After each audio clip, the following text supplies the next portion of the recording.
3 سالش بود که از آلمان به آمریکا اومد، فقط به خاطر فقر شدید. هومی لس آنجلس زندگی میکرد، یه محله بیروح با دیوارهایی که بیشتر از آدمها حرف میزدند. پدرش شیر میفروخت، نگهبان موزه شد و بعد هم بیکار و هر بار که زندگی عقب میرفت خشم پدرش جلوتر میومد. هر روز از پدرش کتک میخورد. مادرش برای کمک خرج تو خونه های ثروتمندان اضافت میکرد، ولی خونه خودش هیچ وقت از پسرش دفاع نکرد. او همیشه با صورت پر از آکنه چرکین، با لباسهای کهنه، با سکوتی که مثل زره دور خودش کشیده بود دیده میشد. توی مدرسه فقط یه چیز یاد گرفت، چطور نادیده گرفته بشه. اما یه اتفاق همه چیز رو عوض کرد. وقتی به خاطر بیماری پوستی چند ماه مدرسه نرفت، کتاب‌ها رو کشف کرد. اونجا بود که فهمید میتونه حرف بزنه بدون اینکه کسی جلوش رو بگیره، بدون اینکه کتک بخوره و بدون اینکه قضاوت بشه. نوشتن شد انتقام بی صداش از جهانی که هیچ وقت بهش گوش نداد. او چارلز بوکوفسکی بود، مردی که هیچ وقت شبیه نویسنده ها نبود. نه کت و شلوار پوشید، نه در کافه های روشنفکری نشست و نه دنبال جایزه های ادبی دوید. او در اداری پست کار میکرد، شبها با شراب و خشم می نوشت و صبحها دوباره برمیگشت به زندگی که هیچ کس نمیخواست دربارش چیزی بخونه و بدونه. او از آدمهای شکست خورده نوشت، از مردهایی که توی بارها میمردند، از زنهایی که با درد میخندیدند و از خودش نوشت. بوکوفسکی نوشت چون نمیتونست حرف بزنه. اولین داستانش رو فرستاد، رد شد. دومی هم همینطور. سومی و هر بار که یه پاکت برگشتی و یه جمله سرد نپذیرفته نشد دریافت میکرد. نه کسی تشویقش کرد و نه کسی نوشته هاشو خوند. فقط خودش بود، یه چراغ کم نور و یه بطری شراب. 10 سال نوشت، 10 سال رد شد، 10 سال سکوت کرد، اما بعد کنار کشید. بوکوفسکی 35 ساله وسط یه زندگی بی هدف با زخم معده‌ای شدید افتاد بیمارستان. نه یه درد معمولی، یه درد که از سالها سکوت، خشم و انزوا جمع شده بود. بدنش بالاخره گفت بسه. توی تخت بیمارستان با لوله هایی که ازش آویزون بود برای اولین بار بعد از سالها به نوشتن فکر کرد. نه نوشتن برای چاپ، بلکه برای نجات. وقتی ترخیص شد دیگه اون آدم قبلی نبود. نه دنبال تایید بود و نه دنبال سبک ادبی. شروع کرد به نوشتن شعرهای خام، زخمی و بی پرده. نه ساختار داشت، نه تزیین، فقط حقیقت بود. اون بیماری نه تنها جسمش رو شکافت، بلکه دروغ‌هایی که سالها به خودش گفته بود رو هم پاره کرد. از اون روز بوکوفسکی دیگه تلاش نکرد نویسنده باشه، فقط نوشت و همین فقط نوشتن همون چیزی بود که هزاران نفر رو تکون داد. بوکوفسکی هیچ وقت دنبال موفقیت نبود، اما موفقیت خودش دنبالش رفت. دهه 70 ناشر کوچکی بهش پیشنهاد داد که فقط بنویسه و ماهانه حقوق بگیره. برای بوکوفسکی این آزادی بود، نه شهرت و نه پول، فقط این که بتونه بنویسه بدون اینکه مجبور باشه در اداری پست کار کنه. کتابهاش یکی یکی منتشر شدند. شعر، رمان، مقاله، صدها داستان کوتاه، هزاران شعر و یه سبک تازه متولد شد. واقع گرایی کثیف. نه تزیین، نه سانسور، نه تعارف. مردم اون صداقت زخمی رو دوست داشتن، نه به خاطر زیبا بودنش، بلکه به خاطر واقعی بودنش. بوکوفسکی در لس آنجلس درگذشت. روی سنگ قبرش نه تاریخ تولد نوشته شد، نه تاریخ مرگ. فقط 2 کلمه نوشته شد: تلاش نکن. زیر اسمش تصویری بوکسور حک شده بود، نه برای قهرمانی، برای مبارزه. بوکوفسکی با دنیا جنگید، با خودش جنگید، با ادبیات رسمی جنگید و آخرش با همون صداقت خام برنده شد. تلاش نکن برای بوکوفسکی فقط یه جمله نبود، یه فلسفه بود، یه اعتراض بود، یه راه نجات از دنیایی که مدام میگه بیشتر، بهتر، سریعتر. بوکوفسکی روی سنگ قبرش نوشت تلاش نکن، نه چون شکست خورده بود، چون فهمیده بود که تقلای بیوقفه برای موفقیت آدم رو از خودش دور میکنه. او میگفت وقتی از چیزی دست میکشی تازه فرصت میدی که خودش اتفاق بیفته. چرا وقتی از چیزی دست میکشیم اونو به دست میاریم؟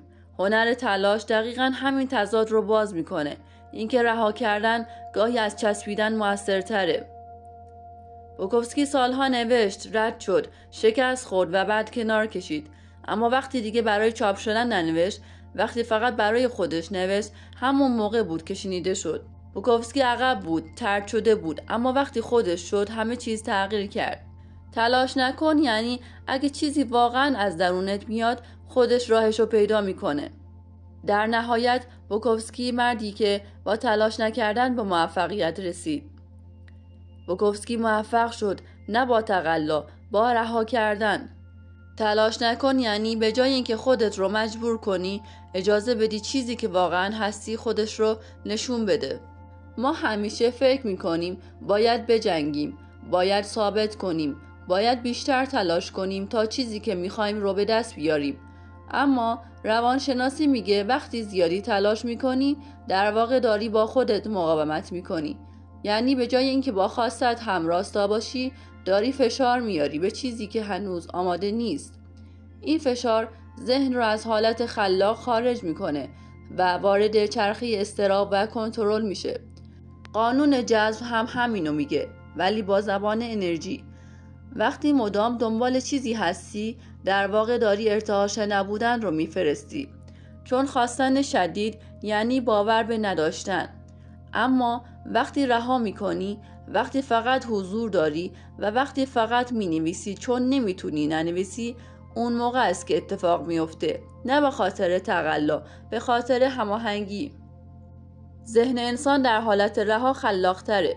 وقتی فشار میاری مسیرهای عصبی موفقیت دچار اختلال میشن. تصویرسازی ذهنی وقتی با آرامش همراه باشه میتونه مسیر رو باز کنه، ولی وقتی با اضطراب همراه باشه فقط درها رو میبنده. بوکوفسکی اینو فهمیده بود، نه از کتاب، از زندگی. او نمیگفت هیچ کاری نکن، میگفت تلاش نکن. یعنی از زور زدن برای چیزی که از بیرون بهت تحمیل شده دست بکش. اگه چیزی واقعا از درونت میاد خودش راهشو پیدا میکنه، نه با فشار، با صداقت، با تقلا، با حضور. در روانشناسی مثبت‌گرا این حالت رو جریان میگن، جایی که تو کاری رو انجام میدی نه برای نتیجه بلکه چون خود عمل خودش معنا داره. بوکوفسکی توی اون حالت مینوشت، نه برای چاپ، نه برای شهرت، برای اینکه بتونه نفس بکشه. فلسفه تلاش نکردن نه تنبلیه نه انفعال. این یعنی اعتماد به درون، نه تقلای بیرون. زندگی بوکوفسکی به ما آموخت که نباید با تلاش کردن خودمون رو فریب بدیم. وقتی بوکوفسکی سالها نوشت و هیچ کس نخوند، وقتی هر داستانش با یه نامه رد شدن برگشت، وقتی 10 سال کامل سکوت کرد چون فهمید که دنیای ادبیات براش جا نداره، اون داشت با خودش صادق میشد. اگه ادامه میداد، اگه به زور میخواست نویسنده باشه، اگه برای تایید مینوشت، اون لحظه ها تبدیل میشدن به فریب. اما وقتی از تلاش بیرونی دست کشید، وقتی فقط برای خودش نوشت، وقتی درد رو بدون سانسور ریخت روی کاغذ، اون موقع بود که شنیده شد.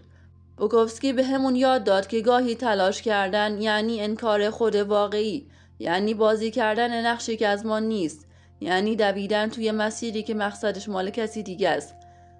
پس سوال اینه، آیا تلاشی که میکنی از درونت میاد یا داری باهاش خودت رو آروم میکنی چون نمیخوای با حقیقت روبرو بشی؟